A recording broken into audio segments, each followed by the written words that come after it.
Oui, en termes d'effectifs, il faut dire que ce qui nous attend, nous avions déjà fait l'évaluation. Si nous prenons peut-être le CFE, les élèves qui sont en classe de CM2, ils sont au nombre de 13 272 aujourd'hui qui doivent se présenter à l'examen du CFE. Pour le BFM, ils sont au nombre de 4 558. Pour le bac, à peu près le même nombre, 4 555. Ce qui nous donne un total de 22 385 élèves qui doivent se présenter aux examens du ministère de l'Éducation nationale. Je pense qu'il est bon aussi de préciser, parce qu'à côté, nous avons aussi le ministère de la formation professionnelle, qui aussi a des candidats à présenter. Et pour ce ministère-là, je pense qu'ils ne sont pas 7 nombreux, mais c'est bien de les comptabiliser parce qu'ils sont au nombre de 238 qui aujourd'hui doivent se présenter aux différents examens de la formation professionnelle. Il s'agit du BTS, du CAP, etc. Ne pensez-vous pas à un surcharge par rapport à l'année académique 2020-2021? Je ne pense pas, parce que les autorités ont réfléchi en amont sur ces questions-là. Déjà, quand nous terminons avec les examens, on aura peut-être un mois de préparation et de repos pour les enseignants, pour les élèves, avant de reprendre la prochaine année scolaire au mois de novembre. Et déjà en septembre, en octobre, déjà dans la première quinzaine du mois d'octobre, on devrait tout terminer en octobre. Et le reste d'octobre peut-être sera peut-être une partie de repos, de répit un peu. Et l'année scolaire 2020-2021 démarre au mois de novembre. Donc je pense qu'il n'y aura pas de surcharge, parce que tout ce qu'on doit faire pour l'année 2019-2020 sera fait d'ici le mois d'octobre. En cas de pluie le jour des examens, qu'envisagez-vous? Oui, ça on a prévu, il peut le voir, c'est des aléas naturels. On va faire avec. Aujourd'hui déjà, nous sommes en train de réfléchir sur... On a déjà réfléchi un peu, nous sommes en train...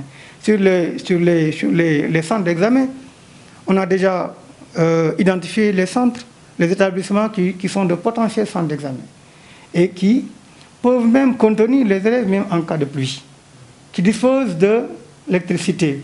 On peut allumer les lampes. Donc tout cela, c'est des choses qu'il faut planifier et je pense que nous avons pensé à ça.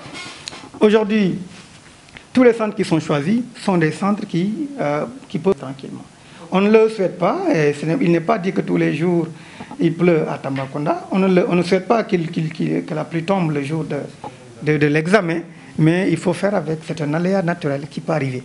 Mais les devants, en tout cas, nous avons pris les devants.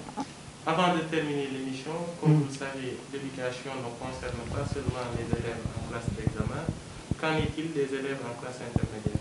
Oui, il y a un travail extrêmement important qui est en train de se faire pour les enfants qui sont dans les classes intermédiaires.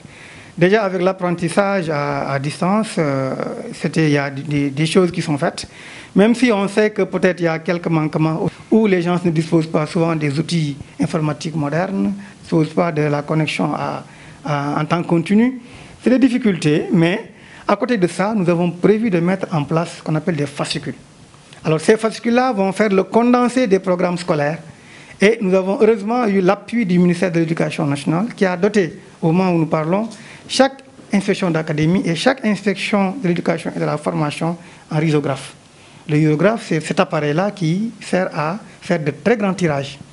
Il y a un appui même financier, je pense, qui est prévu. En tout cas, ils nous ont parlé de ça. Et cela nous permettra, en tout cas, d'aller vers l'élaboration de fascicules, ce qui est confié au Centre régional de formation des personnes d'éducation et de la formation, le CRFPE. Il y a un personnel qui est présent au niveau du CRFPE qui peut prendre en charge valablement cette question-là en allant à l'élaboration de fascicules. Ces fascicules seront multipliés au niveau des académies et des inspections de l'éducation et de la formation parce que le dispositif est déjà en place. Et les fascicules seront remis aux enfants qui sont dans les classes intermédiaires. Est-ce que ces élèves ne seront pas sacrifiés selon vous? Non, je ne le pense pas, parce que si on parle de fascicules déjà, de revenir sur le programme scolaire, ça veut dire que les autorités ont beaucoup pensé à ces enfants-là, qui doivent peut-être pour certains passer en classe supérieure avec le niveau requis. Et c'est pourquoi il ne s'agit pas de faire des examens ou bien de colmater une année pour permettre aux élèves de passer en classe supérieure, mais nous avons essayé de mettre l'accent sur la qualité, en essayant d'avoir de bons produits, parce que nous savons que l'école, ce n'est pas sur un jour, ce n'est pas sur un mois, c'est sur une longue durée. Et tout ce qui ne va pas aujourd'hui, en tout cas ce que vous colmatez, ça peut vous rattraper dans le futur. C'est pourquoi quand vous travaillez, il faut le faire de façon bien, pour être véritablement tranquille et que les générations qui viennent n'aient pas assez de problèmes par rapport à ces déficits-là, à ces manquements-là, liés à des programmes qui ne sont pas toujours bouclés, etc. etc. Quel est votre mot de la fin? Oui, le mot de la fin, c'est véritablement de vous dire merci. Les choses sont allées trop vite, mais je pense que nous avons parlé de choses assez intéressantes et qui peuvent servir en tout cas à vos auditeurs, à vos téléspectateurs, parce que c'est la radio et c'est la télé, et même à vos lecteurs, parce qu'il y a la presse écrite aussi. Et vous remercier d'être venu nous voir, de nous donner l'occasion véritablement de s'exprimer sur cette question-là, et vous transmettre aussi les remerciements de M. l'inspecteur d'académie, comme qui, vous le savez, est absent de la région. D'ailleurs, si je vous reçois, si je porte l'émission, c'est parce qu'il n'est pas là. Mais je suis sûr que s'il était là, il pouvait faire le travail là à ma place et le faire correctement. Merci beaucoup, M. Assad Meng, de nous avoir accordé un peu de votre temps. Je rappelle qu'il est le secrétaire général au niveau de l'inspection d'académie de Tambacounda. Merci également aux chers téléspectateurs qui nous suivent de partout. Et je vous dis excellente suite des programmes en compagnie de Tamba TV.